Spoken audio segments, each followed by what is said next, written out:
At paano nga ba natin malalaman na yung banal na spirito ay hindi nananahan sa ating mga katawan?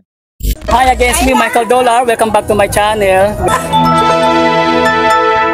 Sinasabi ng Biblia na kapag ikaw ay nanampalataya sa ating Panginoong Jesucristo, magsisimula na rin po na manahan yung banal na spirito sa iyong katawan. Ito nga po ang sinasabi sa 1 Corinthians chapter 6 verse 19. Hindi ba ninyo alam na ang inyong katawan ay templo ng Espiritu Santo na nasa inyo at pinagkaloob ng Diyos sa inyo? Hindi ninyo pag-aari ang inyong katawan. Ito rin po ang sinasabi sa Romans chapter 8 verse 9. Ngunit hindi na kayo namumuhay ayon sa laman, kundi ayon sa Espiritu. Sa katunayan, naninirahan sa inyo ang Espiritu ng Diyos. Kung wala sa isang tao ang Espiritu ni Kristo, hindi kay Kristo ang taong iyon. Mga kapatid, sasabihin ko na po sa inyo, kapag walang banal na Espiritu na nananahan sa inyong mga katawan, ibig sabihin po niyan, hindi pa kayo ligtas at kayo ay mapupunta sa impyerno kapag hindi nananahan sa inyo yung banal na spirito. Ang isang patunay na ikaw ay ligtas na, nasa iyo na yung banal na spirito. Ang presensya ng banal na spirito sa buhay ng isang mananampalataya ay hindi lamang po isang doktrina, kundi ito po ay isang katotohanan na dapat makita sa pang-araw-araw na pamumuhay. Sa Bible, malinaw na kapag ang banal na spirito ay nananahan sa isang tao, meron po makikita dyan na pagbabago, bunga, at pananabik sa ating Diyos. Pero mga kapatid, kapag walang banal na spirito sa isang tao, may mga tiyak na palatandaan na dapat magsilbing babala. Kaya mga kapatid, mahalaga na dapat suriin nating mabuti yung ating pananampalataya. Kasi baka mamaya akala mo ligtas ka na. Pero mga kapatid, hindi pa pala. Kasi nga, wala sa iyo yung banal na spirito. Basahin po natin 2 Corinthians chapter 13 verse 5. Subukin ninyo ang inyong mga sarili kung kayo'y namumuhay ayon sa pananampalataya. Suriin ninyo ang inyong sarili. Hindi ba ninyo nalalamang nasa inyo si Kristo Jesus? Maliban na lang kung kayo'y mga bigo sa pagsubok. Ngayon tingnan po natin yung mga palatandaan na wala sa isang tao ang banal na spirito. Una po dyan mga kapatid, yung kawalan ng pananampalatayang nagdudulot ng pagsisisi sa kasalanan. Ano nga po ba ang sinasabi ng Biblia patungkol dito? Ito nga yung sinasabi sa John chapter 16 verse 8. Pagdating niya ay kanyang patutunayan na mali ang mga taga-sanlibutan tungkol sa kasalanan, tungkol sa katuwiran, at tungkol sa paghahatol ng Diyos. Sa verse na ito, tinutukoy ni Jesus ang banal na spirito bilang isang tagapagpayo na siyang darating para gisingin po ang puso ng mga tao patungkol sa kanilang spiritual na kalagayan. Isa po sa pangunahing ministeryo ng Espiritu Santo ay magdala ng konviksyon. Hindi lamang po para ipaalala na mali ang kasalanan, kundi para dalhin ng mga tao sa pagsisisi at pagbabalik loob sa ating Diyos. Kapag ang banal na spirito ay aktibong nananahan sa isang tao, ang kasalanan ay hindi maaaring manatiling tahimik sa kanyang puso. Kahit maliit na paglabag ay nagdudulot po ito na tinatawag na panloob na bigat. So, ibig sabihin, nagigilty ka sa kasalanan ginawa mo. Ito po ay dahil ang spirito ay banal. So, kaya po tayo nagkakaroon ng conviction kasi mga kapatid, ayaw ng banal na spirito na nananahan sa ating mga katawan sa kasalanan.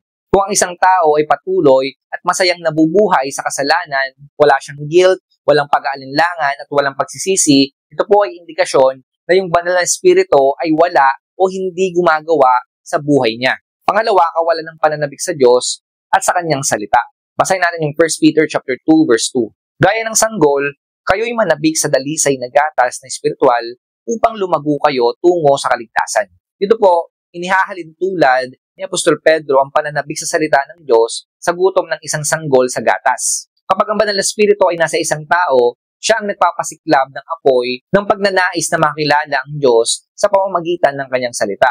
Isa po sa malinaw na gawa ng spirito ay ang paglalagay ng spiritual appetite. Ang pananabik na ito ay hindi bunga ng sariling disiplina lamang, kundi ng panloob na udyok ng spirito. Kapag ang isang tao ay walang kagustuhan sa pagbabasa ng Biblia, panalangin, tapos masaya pa siya sa mga makamundong bagay kaysa sa presensya ng Diyos, ito po ay senyales na wala sa kanya ang Espiritu ng Diyos.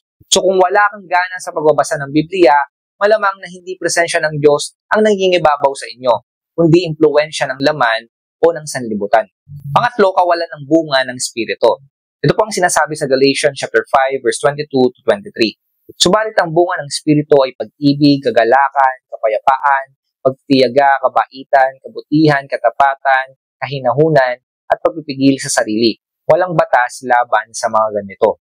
Ang bunga ng Espiritu ay hindi opsyonal sa buhay ng isang Kristiyano. Ito po ay natural na ebidensya ng presensya ng Espiritu sa isang tao. Kung ang isang puno ay hindi namumunga, may dalawang posibilidad.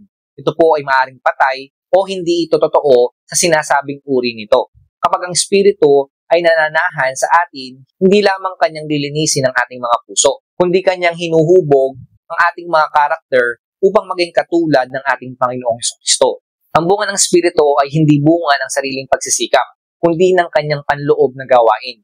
Ang bunga ng espiritu ay hindi biglaang lumilitaw ng sabay-sabay. Pero mga kapatid, ito ay dahan-dahang tumutubo sa buhay ng isang tunay na mananampalataya. Kung sa paglipas ng panahon ay walang nakikitang pagbabago sa ugali, pananalita, at pakikitungo sa kapwa, dapat po natin suriin kung tunay bang naninirahan sa atin yung banal na espiritu. Pang-apat, pamumuhay ayon sa laman. Basahin natin yung Romans chapter 8, verse 5 to 6. Ang mga namumuhay ayon sa hilig ng laman ay walang pinapahalagahan kundi ang mga bagay na ukol sa laman. Ngunit ang mga namumuhay ayon sa espiritu ay nagpapahalaga sa mga bagay na espiritual. Ang pagsunod sa hilig ng laman ay naghahatid sa kamatayan. Ngunit ang pagsunod sa espiritu ay nagdudulot ng buhay at kapayapaan.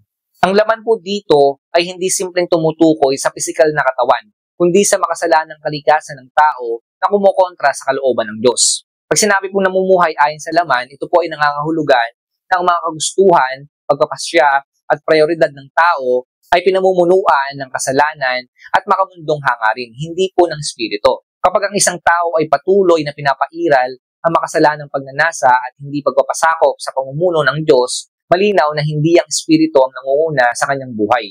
Ang pamumuhay ayon sa laman ay hindi lang basta paminsan-minsang pagkakasala. Ito ay patuloy at walang pagsisising pamumuhay sa kasalanan. Ang 5, walang pagbabagong nakikita sa buhay. Ito po ang sinasabi sa 2 Corinthians chapter 5 verse 17. Kaya't kung nakipag-isa na kay Kristo ang isang tao, isa na siyang bagong nilalang. Wala na ang dati niyang pagkatao. Sa halip, ito'y napalitan na ng bago. So sa verse po na ito, malinaw na itinuturo na ang tunay na ugnayan kay Kristo ay may kasamang radikal at patuloy na pagbabago sa buhay. Hindi po ito simpleng pagbabago sa relihiyon o panlabas na gawain, kundi sa pagbabago mula sa loob palabas. Isang pagbabagong espiritual na nakikita sa ugali, salita, layunin at pamumuhay.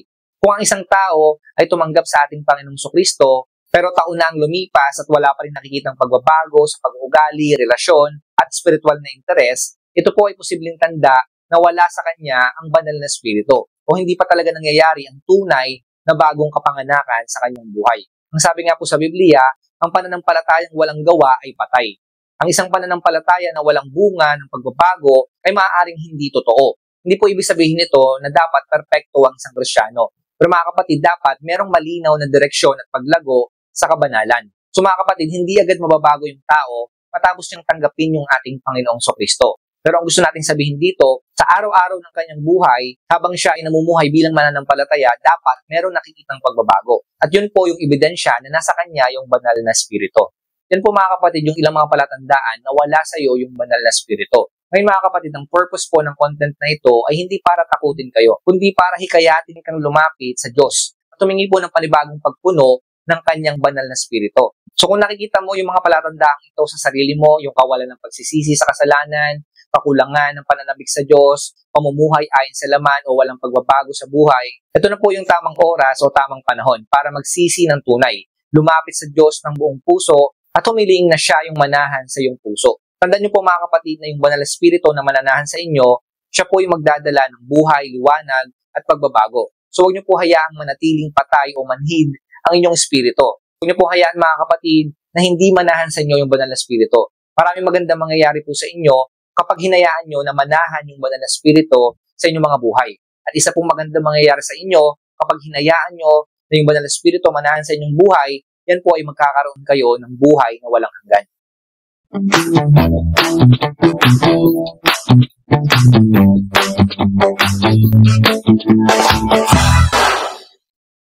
Hi again, it's me Michael Dollar. Welcome back to my channel.